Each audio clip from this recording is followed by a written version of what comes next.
All right, man. So we New week. had a rough week last week, but it's a new week, a brand new week, and we're playing Mm. we're playing the team to beat right now. Yep. We're playing yeah. We're playing the team to beat right now.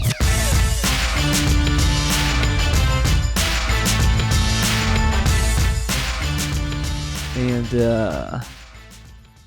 yeah. Yeah. It's How? So I yeah. haven't watched a single Colts game this season. Uh-huh. What are you most worried about? Their running game. Yep. I mean that. Yeah. The thing I'm most worried about with the Colts is their running game. I mean Jonathan Taylor is looking like an MVP this year. Um, he's averaging a crazy amount of yards. He's averaging 113 yards a game right now. 10 games, he's got 1,139 yards. He's not quite set to get to 2,000, but he has 15 rushing touchdowns and 2 receiving touchdowns. Daniel Jones currently has, or I'm sorry, 2 receiving touchdowns. Daniel Jones sitting at 2,659 yards, 15 touchdowns and 17 interceptions this season. Not much worse than Mahomes, especially after the game yesterday. He had I think he had 250 some 274 yards and a touchdown interception or something like that. I know the touchdown interception, I just don't know the yardage. So there's that, but the big thing with me is it's just, man, it's the running game. We have to contain Jonathan Taylor.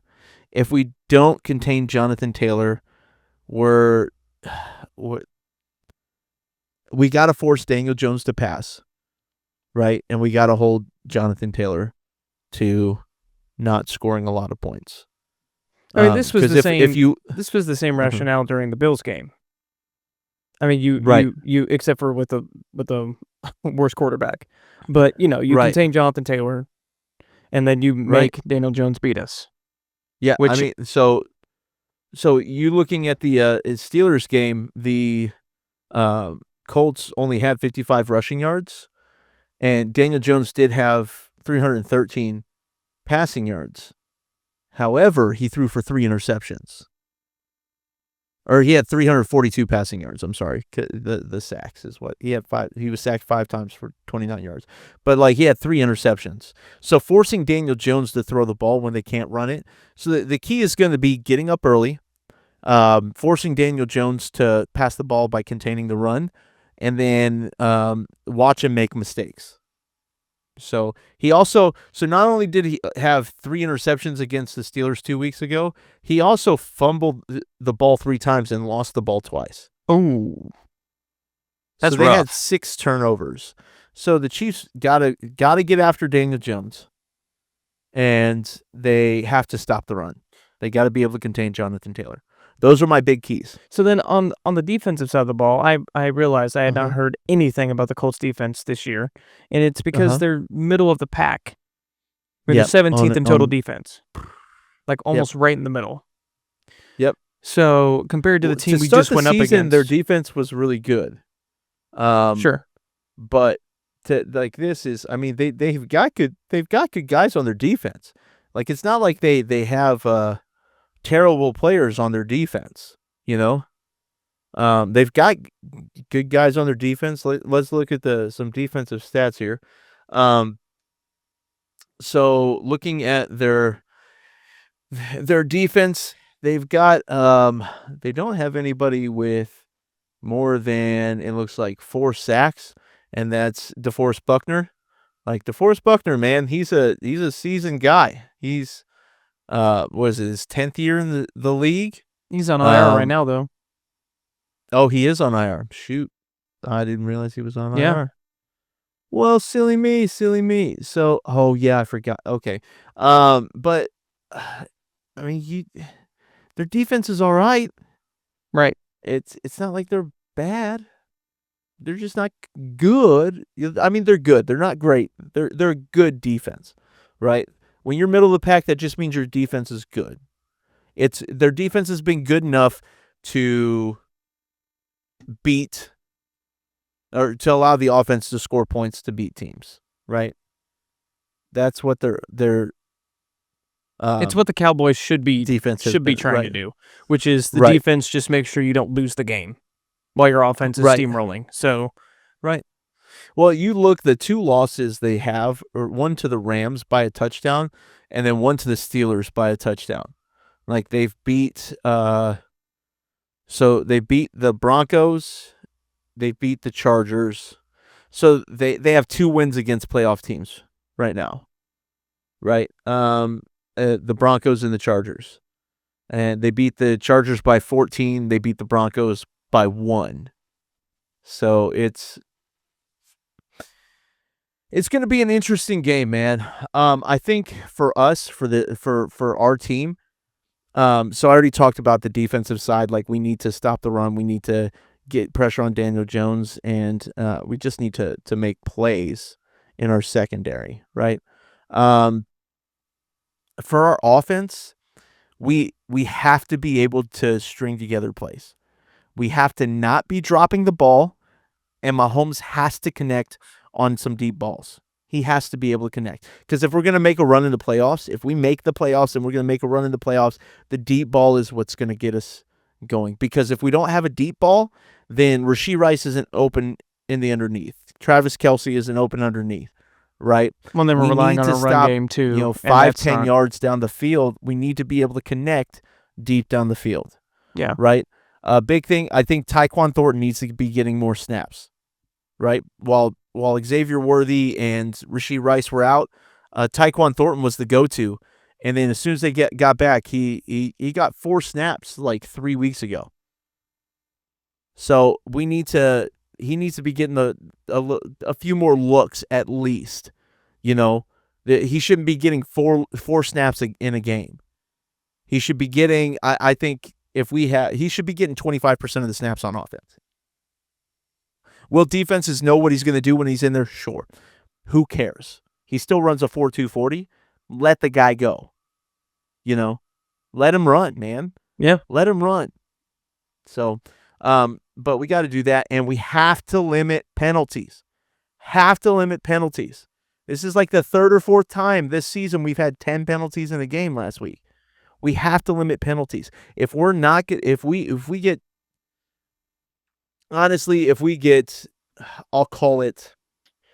get more than 6 penalties, we're probably losing this game. If we can keep it under 6, if we have 5 or less penalties, I think we have a good chance of winning this game. But, I mean, we're shooting ourselves in the foot, man. A lot of these games, the Chiefs are beating themselves. We're putting ourselves in positions to win, right? Going in the 4th quarter, down a score, have a potential to win. We've lost all of our one score games this year. Like, we have chances to win. We're just not capitalizing on it. We're not doing what we need to do to win those games. So it's just frustrating, man, you know. It's just frustrating because we know what we can do, and we're just not doing it. Yeah. So. Yeah, because we're essentially the same team we were last year. I mean, what's the difference? I mean, we're arguably better on offense. Well, our this line, year than we were our last line year. for one. I mean, getting Josh Simmons alone. Yeah. I mean, that was a huge issue. Our offensive line's been more consistent, and our receiving corps has been more consistent. We are arguably better right now than we were for the entirety of the 2024 season, and yet we can't put together long drives. We can't against decent defenses, not even good defenses. Decent defenses. We're struggling to put together good drives. Well, this will be a good test of that because of where the Colts defense is ranked. So, and then hopefully the penalties can be limited. And I mean, going up against the middle of the road defense, maybe there's not as many false starts. Maybe he doesn't feel the need to get to jump early. Like, there's all the little things, obviously. But Yeah, I know that after this most recent loss, people have been bringing up the fact that we didn't get Breece Hall. The fact that we didn't go and get, is it Colin Saunders? Is that how you say his name? Get him back from the Jets at defensive tackle. There's been a lot of that going around. Right. What's your big thing? Yeah, what would be your take on that? So the big thing with not getting Breece Hall is the amount we would pay for him to have him for half a season. We're not okay with. So the big thing, like people were comparing it to the Kadarius Toney trade. Well, the Kadarius Toney trade, we got him, but we also got him for a couple more seasons. Like, it was 2 more seasons left on his deal. We weren't just getting him for 1 year. We were getting the rest of his contract. And he had only been in the league a couple years, so there was a potential for a high upside, right? There's that high potential. With Breece Hall, you know what you get, absolutely. You know what you get, but I don't think we have a 3rd round pick next year. Right? If you want to look at our draft picks for next year, I don't think we have a 3rd round pick next year. Or when we traded for Kadarius Toney, we had 2 3rd round draft picks that year, so we were able to give one away. We have 1st, 2nd, 3rd, 4th, and 2 5ths. So we do have a 3rd, and this is November 3rd. But yeah, so we do have we had 2 3rd round draft picks. The one we gave away, I think, was the one we got from Tennessee or something like that, or we got from somebody. We got a 3rd round draft pick from somebody, and so it's one of those things that we had the extra capital, we could take the risk, get away with it, but then there's no guarantee for Breece Hall next year, and then also you're going to be paying a premium. Like our cap space is going to be limited. Like, we've got to pay some guys next year. Right. We got to look at paying Trent McDuffie, We got to look at paying, we got to look into paying some of our other defensive guys. Trent McDuffie, there was another guy on defense we're looking at paying. But it's one of those things where, yes, for this season, would he help? For sure, absolutely. But let's talk about our play calling. Kareem Hunt's averaged 4.5 yards a carry yesterday, right? 13 carries, 59 yards, I think. 4.5 yards a carry. And we stopped giving him the ball. Okay? We are not, Andy Reid is not a running coach. He's just not. He's not. We are not a run the ball 35 times a game team, right? We'll be lucky if we run the ball 20, 25 times. Okay? Would you argue it's because he hasn't 50, had do you think it's because we haven't had that top tier running back like a Breece Hall, like a Jonathan Taylor during the Andy Reid era? Isaiah Pacheco, his dynamic. Rookie year was dynamic, but we were still 35% running the ball. Yeah. You know what I mean? We're still passing the ball 65% of the time. So it has more to do with our play calling. Now obviously if we're not up, it's hard to run the ball, but if we're within a score, you can run the ball. If it's not the 4th quarter and you're within a touchdown, run the dang ball. Your receivers aren't going to be open if you're not scared, if the defense isn't scared of you throwing the ball down the field or running the ball down their throat. I mean, they're not going to think you're going to run the ball if you're only throwing the ball in the 4th quarter. Yeah, even fakes won't work. Fakes won't work if they know you're going to throw the ball. Yeah. No, and I think a lot of these people who are talking about this are used to teams that are thinking we need to win now. We need to win this season. Right. We need to pay a premium for this season. But here's the thing. Even though after the season, we could still try to go get Breece Hall. We still could and negotiate a contract, and we could still go after that during the offseason. It's just this urgency to win this season that it's make or break for the Chiefs. And it's I understand that with contracts, but if the Chiefs don't win this season, I still don't think like it's over for the Chiefs. No. Okay? Like you're losing Kelsey after this year, most likely. Okay. But we still have Rashee Rice, still have Xavier Worthy, Tyquan Thornton, pretty much a lock-in to come back next year. Actually, I think we have him for another year. I don't know what his contract's like. But Tyquan Thornton, okay? You've got a few other younger guys that have a chance to come in and make big plays. You've got Jalen Royals, who's out. Like we'll have him. Noah Gray, what's his nuts? Jared Wiley. Mm-hmm. Like, I mean, you've got young guys that like Noah Gray's contract I think is up after this year, but at the same time, like he's a cheap option. He's a good blocker. He can catch the ball down the field. He did have a drop yesterday. Not cool with that. It was thrown a little bit hot and behind him, but we next year without Travis Kelce, we're probably looking like the Chiefs last year. Like, you know what I mean? Like it's not a big drop off offensively. We gotta look at that. Like, yeah. We're probably not going to have Pacheco after this year. I imagine he's going to get released, or we're not going to re-sign him. You think we draft one? Do you think we draft a running back? I think we try to draft a running back.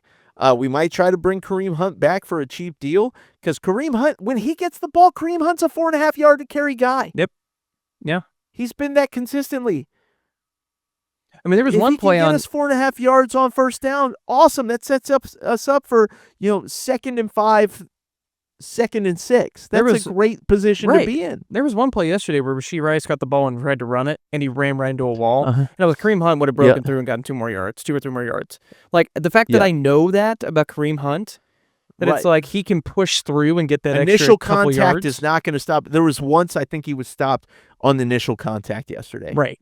Like Kareem Hunt is going to hit somebody and like go forward another 2 to 3 yards. Right. Just what he does. So, yeah. Yeah. No, but yeah, that's my take. I think we just got offensively, we got to make big plays. We have to limit penalties, and defensively, we got to stop the run. So, yep. That's my take. I agree. Make Daniel Jones beat us. Yep. By throwing it over the top. Make him beat us. Perfect. Well, I mean, if you guys are liking what we're doing, make sure you like, comment, subscribe. We love the comments, because absolutely you guys might think they hurt our feelings, but joke's on you, we don't have feelings. So it's hard to hurt somebody's feelings when you don't get them. Yep. Yep. It's hard to do. Yep. It's hard to do. Okay. Hard to do. All right. Well, until next time, guys, we'll see you guys back next week. Same time, same place. Thy kingdom come.